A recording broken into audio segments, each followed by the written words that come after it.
అన్నా చూసుకో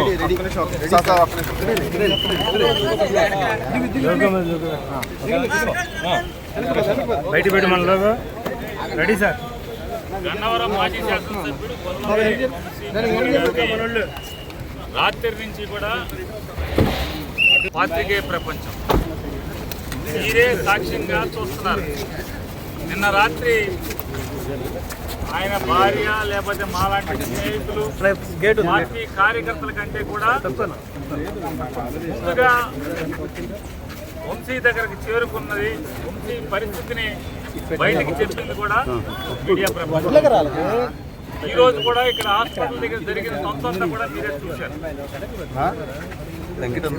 నిన్న హాస్పిటల్లో రాత్రి 12ంటికి హాస్పిటల్లో 11:30-12ంటికి హాస్పిటల్లో అడ్మిట్ అయితే ఆ డాక్టర్ గారు నేను పొద్దున్నే అన్ని పారామీటర్స్ చూసి రిఫర్ అప్పటికి తగ్గకపోతే రిఫర్ చేస్తాం అని చెప్పి ఉదయం 7 గంటలకే పోలీసు వారు మళ్ళీ వెళ్ళిపోయి బాగుంది రామని చెప్పని చేతులు పట్టుకు స్టేషన్కి వెళ్ళిన తర్వాత మళ్ళీ 1 గంటకు గంటన్నరకు మళ్ళీ అతనికి వామిటింగ్స్ అవడంతో ఏ రకంగా ప్రాణాల మీద ఇబ్బంది పడుతున్నటువంటి ఆక్సిజన్ అన్నకో లేకపోతే ఊపిరితిత్తులు ఆడకో ఇబ్బంది పడుతున్నటువంటి ఒక పేషెంట్ని ఈ రకంగా ఆయన చెప్తాడు. ఈ గవర్నమెంట్ హాస్పిటల్లో డాక్టర్ కాగితం పెన్నులు లేదండి మా దగ్గర పెన్నులు ఇంకా అయిపోయింది, బయట మీకు నీరసంగా కనపడుతుంది, నీరసం తగ్గటానికి బయట మెడికల్ షాప్లో ఓఆర్ఎస్ ఎలక్ట్రాల్ పౌడర్ అని దొరుకుద్ది, ఓఆర్ఎస్ పైడి దారిలో జీప్ ఆపిచ్చి కొనుక్కొని వేసుకొని తాగండి సరిపోద్ది అని చెప్పి.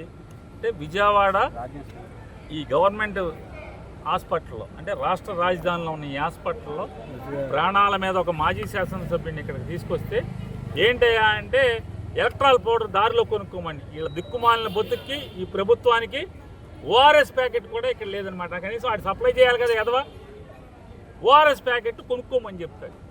ఇంత దిక్కుమాలినటువంటి దిగజార్చి ఈ హాస్పిటల్లో వైద్యం చేస్తున్న పరిస్థితి.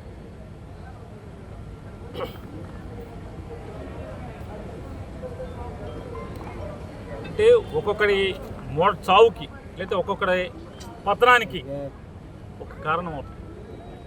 నాడు ఎన్టీ రామారావు పతనానికి వంగవీటి రంగా గారి మరణం కారణమైతే ఖచ్చితంగా వంశీకి ఏమన్నా అవనండి మీ కుట్రల వల్ల వంశీ మరణమే మీ ప్రభుత్వాన్ని బలికి పోతుంది, మీకు బలి తీసుకుంటుందని కూడా మీకు హెచ్చరిక జారీ చేస్తూ ఎంత దౌర్భాగ్యులంటే వీళ్ళు ఒకడిని మాజీ మంత్రిని ఒకరిని అరెస్ట్ చేసి తీసుకొస్తే ఒక నేరం మీద ఆడికి ఏముందో తెలియదు మనకి. అతనికి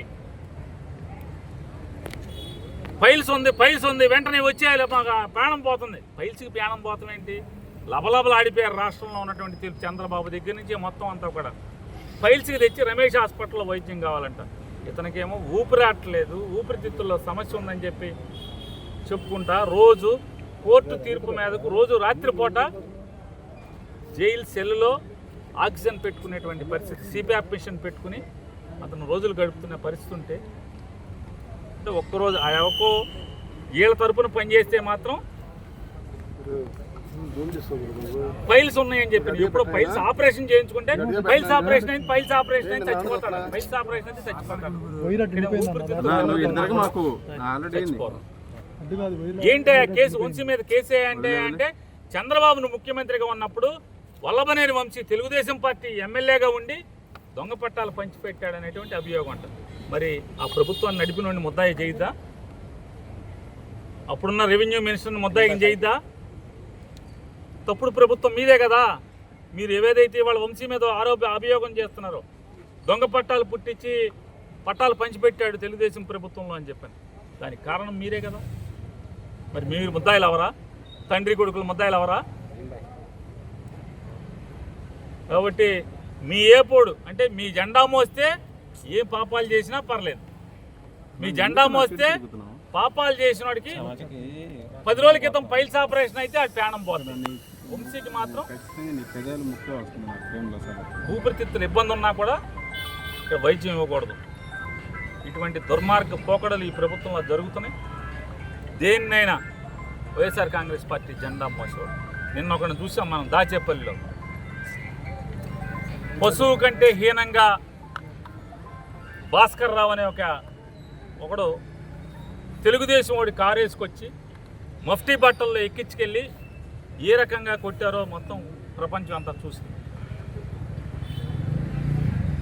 ఇవాళ ఇక్కడ ఈ మత్తు డాక్టర్ హాస్పిటల్లో ఉద్యోగం వచ్చిన కాడి నుంచి ఈ బెదవాడ హాస్పిటల్లోనే ఉద్యోగం. అంటే ఎంతమందికి చెంచాగిరి చేసి ఎంతమందికి ఏమేం చేస్తే ఒక ప్రభుత్వ ఉద్యోగి చేరిన చోట నుంచి బెదవాళ్ళని ఇన్నాళ్ళు ఎందుకుంటాడు ఈ మత్తు డాక్టర్? ఇట్లాంటి వాళ్ళని ఇట్లాంటి దగులుబాజీ పనులు చేయబట్టి ఉంటారు. ఒక ప్రాణం మీదకి వచ్చినటువంటి ఒక పేషెంట్ వస్తే మరి బాధ్యత గలవాడు ఈ రకంగా దుర్మార్గంగా కిరాతకంగా రాజకీయాలు, ఎవడో రాజకీయ కోసం, ఎవడో మానసిక ఆనందం కోసం ఇట్లాంటి ఉద్యోగస్తులందరూ ఆ భాస్కరరావు గారి కానీ లేదా ఈ మొత్తోడు కానీ ఖచ్చితంగా మీరు ఇంతకింతకు అనుభవించే రోజు మాత్రం వచ్చి తీరుతుందని భాస్కరరావు గారికి చెప్తున్నా, ఈ మొత్తోడికి చెప్తున్నా.